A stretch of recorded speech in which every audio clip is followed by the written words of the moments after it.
So good morning guys. तो चलिए start करते हैं आज के यानी कि 6 मई के इंपॉर्टेंट करंट अफेयर्स को। देखिए हमारा पहला प्रश्न क्या है, अभी हाल ही में विश्व अस्थमा दिवस कब मनाया गया? तो आंसर होगा 3 मई को। एक्चुअली में मई के पहले मंगलवार को इसको मनाया जाता है, तो 2022 में हम इसको 3 मई में मना रहे हैं। क्या है? विश्व अस्थमा दिवस। अब बात रहेगी इसकी थीम क्या है, closing gaps in asthma care. अच्छा, ये तो हो गया वर्ल्ड अस्थमा डे। अगर मैं आपसे पूछूं मलेरिया डे कब मनाया हमने? अभी पिछले महीने मनाया था 25 अप्रैल को। कैंसर डे कब मनाते हैं? 4 फरवरी को मनाते हैं। और टीबी डे ये मनाया जाता है 24 मार्च को। और एड्स डे कब मनाते हैं? 1 दिसंबर को मनाते हैं। अब देखिए मई में कौन कौन से इंपॉर्टेंट डेज हमने मनाए हैं।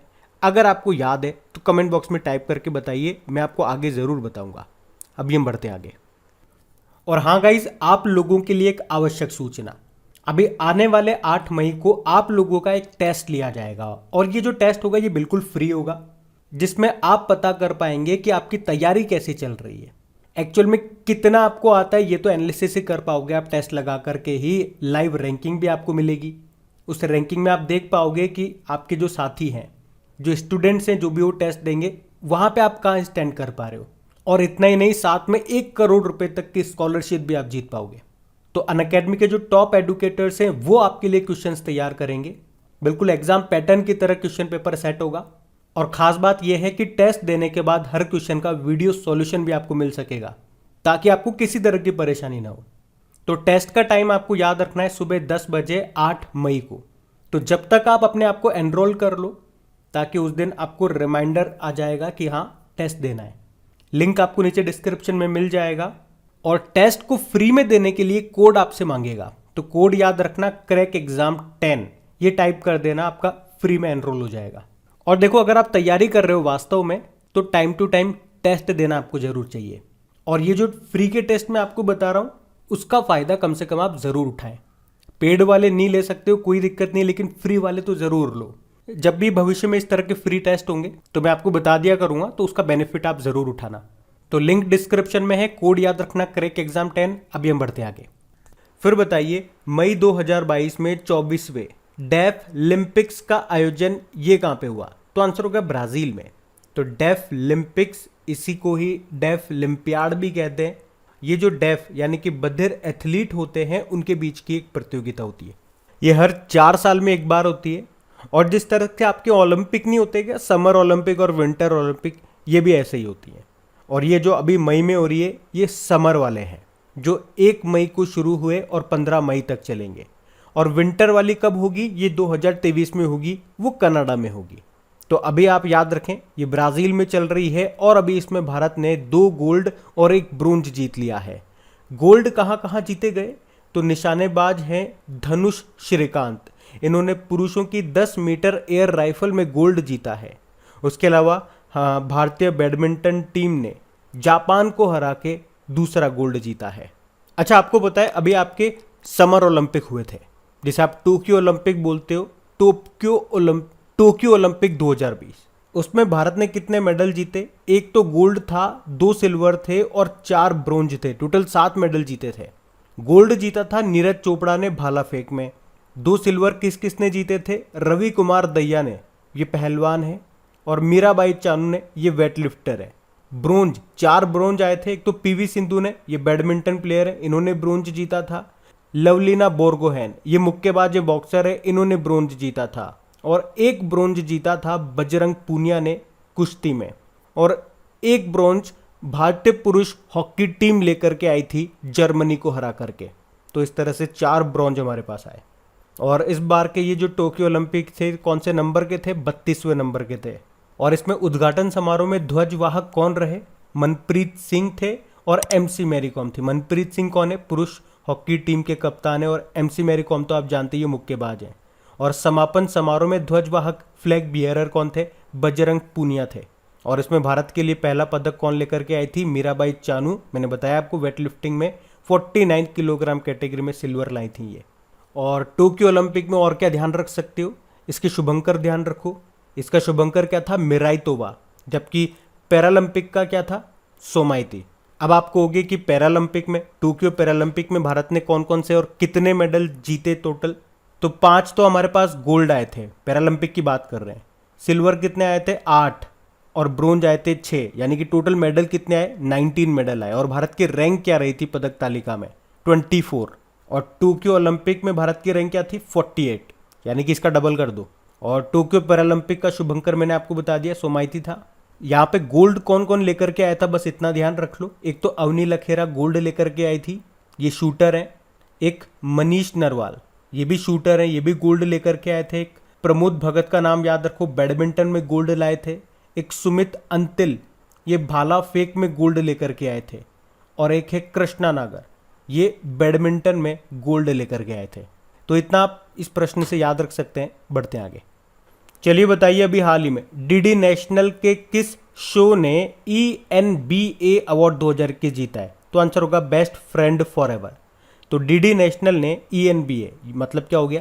Exchange for media news broadcasting awards के 14वें संस्करण में पालतू जानवरों के ऊपर एक शो आता है दूरदर्शन पे, जिसका नाम है बेस्ट फ्रेंड फॉर एवर। तो उस शो ने ही ENBA पुरस्कार 2021 जीता है। ये जो शो है ये हर शाम 7 बजे आता है, आधा घंटे के लिए। इस शो में क्या होता है, 2 विशेषज्ञ होते हैं जो लोगों को अपने पालतू जानवरों की देखभाल, उनके भोजन पोषण, नियमित स्वास्थ्य की जांच, टीकाकरण और पालतू जानवरों से संबंधित जो भी लोगों के मुद्दे होते हैं उस पर समाधान ये प्रोवाइड करते हैं। लोग इनको कॉल करते हैं और ये समाधान बताते हैं। तो शो का नाम याद रखना, बेस्ट फ्रेंड फॉर एवर है। बढ़ते हैं आगे। फिर बताइए, मई 2022 में किसे गूगल के नए सार्वजनिक नीति प्रमुख के रूप में नियुक्त किया गया? तो आंसर होगा अर्चना गुलाटी को। तो अभी गूगल ने अर्चना गुलाटी को भारत में नया सार्वजनिक नीति प्रमुख नियुक्त किया है। ये नीति आयोग की पूर्व जॉइंट सेक्रेटरी रह चुकी हैं अर्चना गुलाटी, नाम याद रखना। बाकी संगीता सिंह नाम याद है, अभी CBDT के चेयरपर्सन बनी है ये।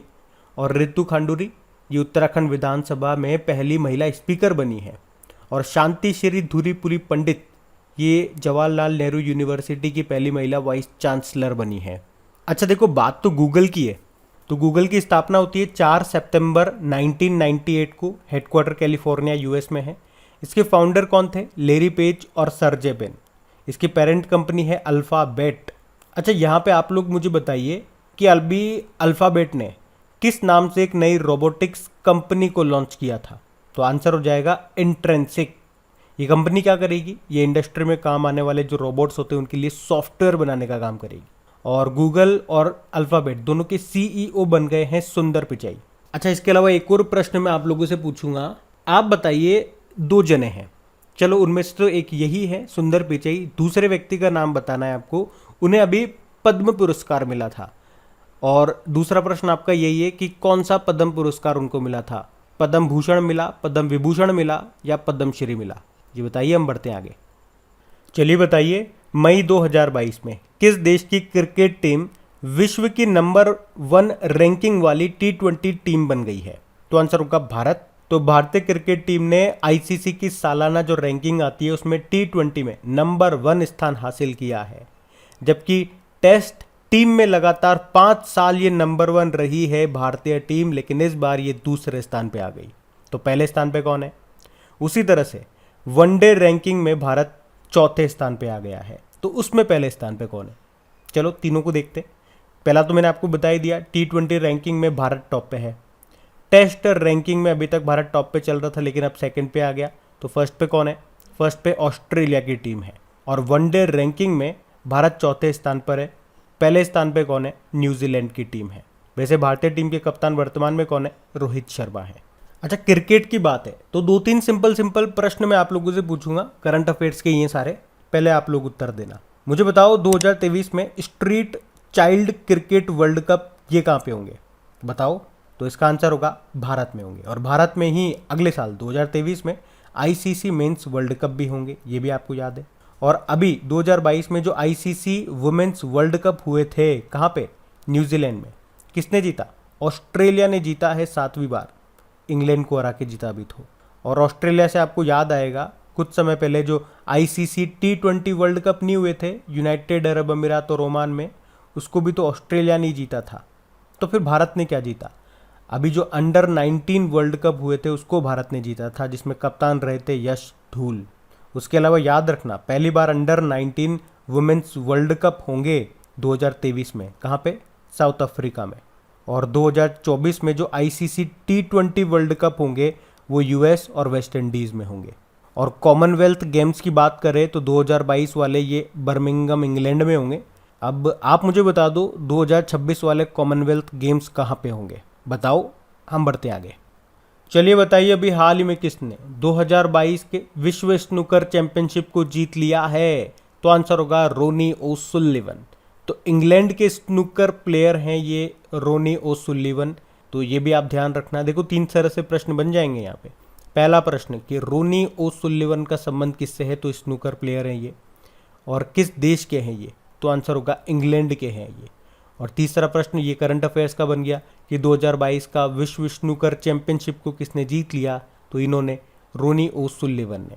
और ओसुलिवन ने 7वीं बार वर्ल्ड टाइटल जीता है। वैसे आपको बता दूं कि सबसे ज़्यादा वर्ल्ड टाइटल जीतने का जो रिकॉर्ड है ये इंग्लैंड के जॉय डेविस के नाम है। वे 15 बार वर्ल्ड चैंपियन बने थे। अच्छा, हम तो प्रश्न की बात करते हैं। याद रखना 2022 विश्व स्नूकर चैंपियनशिप को किसने जीता? रोनी ओसुलिवन ने। और इसी के साथ 46 ईयर की उम्र में वर्ल्ड चैंपियन बनने वाले ये सबसे उम्र दराज खिलाड़ी बन गए हैं, रोनी ओसुलिवन। और अब भारत के भी कुछ स्नूकर प्लेयर हैं जैसे कि आदित्य मेहता। अभी फरवरी की न्यूज़ आपको बताता हूँ। नेशनल स्नूकर चैंपियनशिप जो पुणे में हुई थी, पुणे महाराष्ट्र में, उसमें पुरुषों में आदित्य मेहता जीते थे। पंकज आडवाणी को इन्होंने हराया था। और महिलाओं में विद्या पिल्लई जीती थी।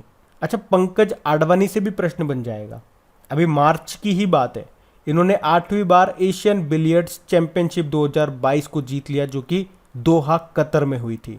और कतर दोहा से भी आपको याद आएगा इस साल जो फीफा वर्ल्ड कप होंगे इस साल के अंत में कहाँ पे होंगे? कतर दोहा में ही होंगे।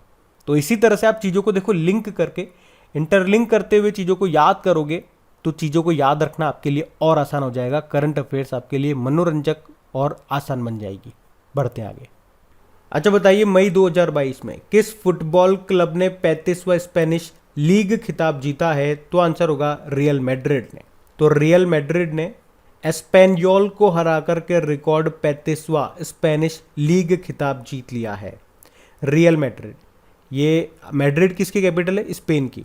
तो स्पेन का ये एक प्रोफेशनल फुटबॉल क्लब है। अच्छा मुझे ये बताओ 2024 में पहली बार FIH hockey 5S world cup होंगे, ये कहाँ पे होंगे? ओमान की कैपिटल मस्कट में होंगे। और 2023 में जो FIH hockey mains world cup होंगे ये उड़ीसा में होंगे, बताइए आपको। और याद रखना 2023 में ही महिला FIH hockey junior world cup का जो 10वां एडिशन होगा ये चिली के सेंटियागो में होगा। आपको याद है अभी जूनियर महिला हॉकी वर्ल्ड कप 2022 हुआ था साउथ अफ्रीका में, उसको नीदरलैंड ने जीता था जर्मनी को हरा करके। बाकी आप जानते हो फीफा वर्ल्ड कप 2022 ये कतर दोहा में होगा इस साल के अंत में। यहाँ से भी 2-3 प्रश्न आप याद रख सकते हो करंट अफेयर्स वाले, जैसे कि इसका ऑफिशियल स्पॉन्सर कौन बन गया? बाईजूस बन गया। इसका शुभंकर क्या है, मैस्कॉट? ये भी अच्छा प्रश्न है। तो आंसर होगा लाइब। ये एक अरबी शब्द है लाइब, इसका मतलब होता है अति कुशल खिलाड़ी। और अभी आपको याद होगा adidas ने इसके लिए एक फुटबॉल भी लॉन्च किया था जिसका नाम है अल रिहला, जिसका मतलब होता है यात्रा। और इस गेंद को पूरी तरह से पानी आधारित स्याही और गोंद से बनाया गया है जो अपने आप में पहली बार है। और आपसे पूछे कोपा अमेरिका फुटबॉल 2021 को किसने जीता था? अर्जेंटीना ने ब्राज़ील को हरा के। और यूरो कप 2020 को जीता था इटली ने इंग्लैंड को हरा के। अच्छा, डूरंड कप 2021 किसने जीता? FC गोवा ने जीता था जो कि कोलकाता में हुआ था। और महिला एशियाई कप 2022 जो कि महाराष्ट्र में हुआ था उसको चाइना ने जीता था साउथ कोरिया को हरा के। और फीफा से भी 2 प्रश्न याद रखें आप स्टैटिक, जैसे कि इसका हेडक्वार्टर है ज्यूरिख स्विट्जरलैंड में और इसके अध्यक्ष है गियानी इन्फेनिटो। बढ़ते आगे। अब बताइए अभी हाल ही में 12वीं हॉकी इंडिया सब जूनियर पुरुष राष्ट्रीय चैंपियनशिप ये कहाँ पे शुरू हुई? तो आंसर होगा गोवा में।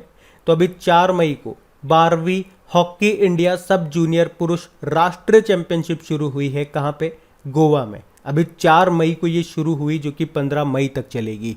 और इसी तरह से एक क्वेश्चन आप लोगों ने पढ़ा होगा, 12वीं senior mains national hockey championship जो कि अभी अप्रैल में हुई थी भोपाल मध्य प्रदेश में, उसको किसने जीता? हरियाणा ने तमिलनाडु को हरा के। और अगर आपसे पूछे कि Abdullah Khan heritage hockey cup को किसने जीता? भारतीय रेलवे ने जीता आर्मी 11 को हरा के। और दूसरे जो national ice hockey mains championship हुई थी जम्मू कश्मीर के गुलमर्ग में, उसको आईटीबीपी ने जीता था लद्दाख को हरा के।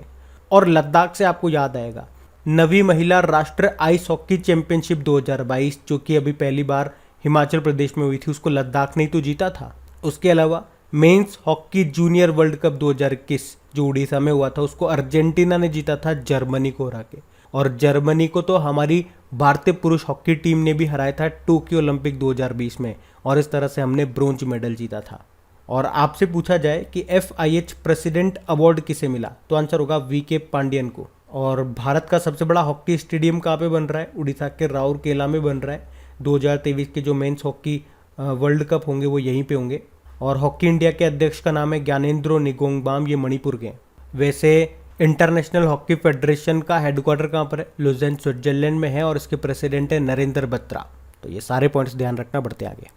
फिर बताइए, अभी हाल ही में अंतर्राष्ट्रीय अग्निशमन दिवस कब मनाया गया? तो आंसर होगा 4 मई को। तो इंटरनेशनल फायर फाइटर्स डे ये हर साल 4 मई को मनाया जाता है। तो ये उन अग्निशामक विशेषज्ञों को सम्मान देने के लिए मनाया जाता है जिन्होंने ड्यूटी के दौरान अपनी जान गंवाई है। और उम्मीद करूंगा मई में जो भी इंपॉर्टेंट डेज आप लोगों ने जो भी 3-4 डे मनाए वो आपने ज़रूर लिखे होंगे कमेंट बॉक्स में। एक बार रिवाइज करते हैं क्या क्या थे वो। 1 मई को आपने कहा 3 डे मनाए थे आपने। एक तो उज्ज्वला दिवस मनाया, एक इंटरनेशनल लेबर डे मनाया, और एक लाफ्टर डे मनाया था जो कि मई के पहले रविवार को मनाया जाता है। उसके बाद 2 मई को आपने वर्ल्ड ट्यूना डे मनाया, और 3 मई को वर्ल्ड प्रेस फ्रीडम डे मनाया। तो अभी तो इतने ही मनाए हैं, लेकिन ये आपको याद होने चाहिए। जैसे जैसे आगे बढ़ते जाएंगे पुराने वाले याद करते जाना, ताकि महीने के अंत में तकलीफ नहीं हो आपको कि इतना सारा कैसे याद करना पड़ेगा। वैसे आप लोगों की प्रैक्टिस के लिए जो भी डेज हैं हर महीने के या हर महीने के, आपको बताइए टॉपिक वाइज करंट अफेयर्स की सीरीज़ हम लोगों ने स्टार्ट करी है। उन सभी की क्विज़ आपको मिल जाएगी आपकी क्रैक एग्जाम एप्लीकेशन पे। तो किसी भी वक्त जा करके आप वो क्विज़ लगाएं और प्रैक्टिस करते रहें, क्योंकि practice makes a man perfect. आपको परफेक्शन लाना है तो प्रैक्टिस तो करनी ही पड़ेगी। बढ़ते आगे। फिर बताइए, हाल ही में जियो सावन के नए CEO कौन बन गए? तो आंसर होगा सहस मल्होत्रा। तो अभी जियो सावन ने अमेजन म्यूजिक के जो पूर्व निदेशक हैं सहस मल्होत्रा, उनको अपना नया CEO बनाया है। अच्छा मुझे बताओ अभी मुख्य आर्थिक सलाहकार कौन बने थे? अनंत नागेश्वरन। और प्रधान वैज्ञानिक सलाहकार कौन बने थे? अजय कुमार सूद बने थे। और अगर आपसे पूछे राष्ट्रीय अल्पसंख्यक आयोग के अध्यक्ष, नेशनल माइनॉरिटीज कमीशन के अध्यक्ष कौन बने थे? इकबाल सिंह लालपुरा बने थे। ध्यान रखना है, बढ़ते आगे। अच्छा बताइए, अभी हाल ही में डिफॉल्टरों से धन की वसूली के लिए सर्वोच्च न्यायालय समिति का प्रमुख किसे बनाया गया या कौन है? तो आंसर होगा प्रदीप नंदराजोग। तो अभी सुप्रीम कोर्ट ने उन डिफॉल्टरों से पैसे की वसूली के लिए सुप्रीम कोर्ट कमेटी के गठन को मंजूरी दे दी है, और इसकी अध्यक्षता कौन कर रहे हैं? रिटायर्ड न्यायमूर्ति प्रदीप नंदराजोग। अच्छा अगर आपसे पूछा जाता अभी 4 धाम परियोजना पर समिति के अध्यक्ष किसे बनाया गया था? AK सीकरी को। और आपको याद होगा RBI ने पेमेंट्स इंफ्रास्ट्रक्चर डेवलपमेंट फंड योजना के प्रबंधन के लिए एक सलाहकार परिषद का गठन किया था BP कानूनगो की अध्यक्षता में।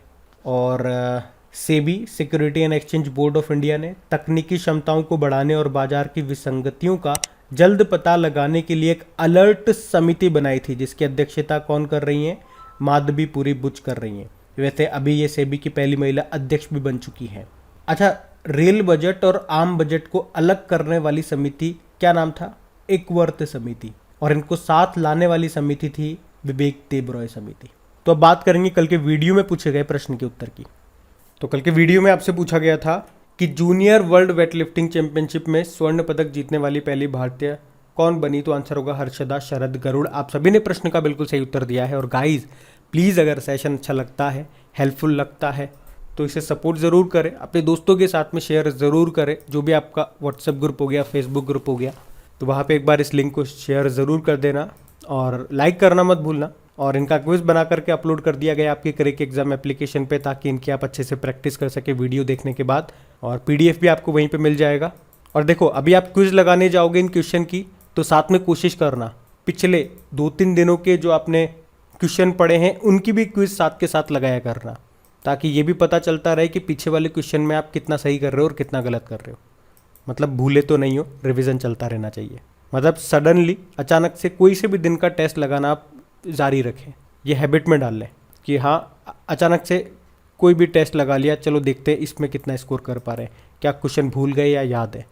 तो आप ही अपना एनालिसिस कर पाएंगे, इससे आपको अपनी क्षमताओं का पता लगेगा। पीडीएफ भी आपको वहीं पे मिल जाएगी, बता दिया मैंने आपको। क्रैक एग्जाम एप्लीकेशन का लिंक आपको नीचे डिस्क्रिप्शन में मिल जाएगा। अब ये रहा आज का आपका होमवर्क प्रश्न।